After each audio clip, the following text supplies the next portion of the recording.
just to bring it down, but unfortunately all I have is apple. Let's try a little bit of apple. That's not good. So I just messed it up. I added apple when I shouldn't have, right? So now all of a sudden it's gotten too yellow. Am I going to let that stop me? Absolutely not. Now I'm going to have to use that yellow. Just because the stone that I have happens to be more of one tone versus another, doesn't mean there isn't another one that has a little more aptly tone in it. So I'm just adding some striations in the dark going parallel to these white lines here.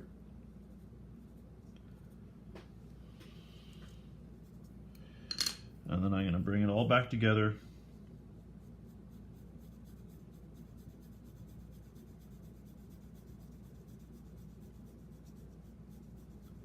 This is my true green.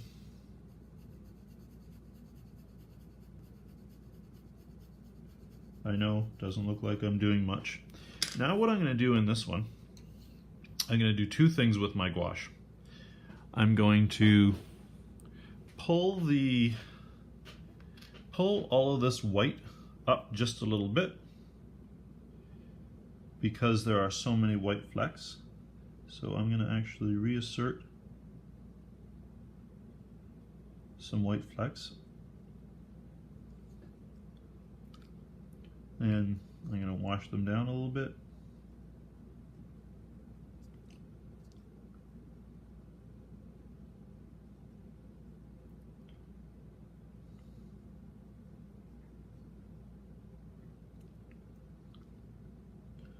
So I'm just putting a little bit of white and then I'm washing it out. So I'm applying a white line, then I'm cleaning my brush, wetting it so that I can just give it a little bit more softness. Again, is it going to be exactly like this stone? Absolutely not. That's, I'm not looking for that. I'm looking for graphic representation of that stone. It doesn't need to be perfect. It just needs to be right. It needs to be impressive. It needs to,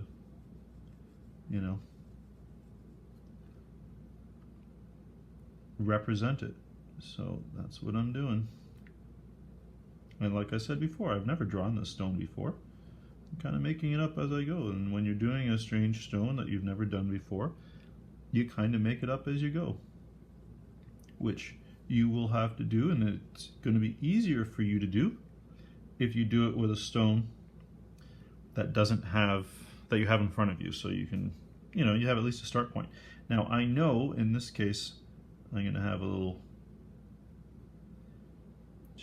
highlight right across that corner there, and that's it. That is my green Amazonite flecked. Hopefully it'll be, representative of what it's supposed to look like.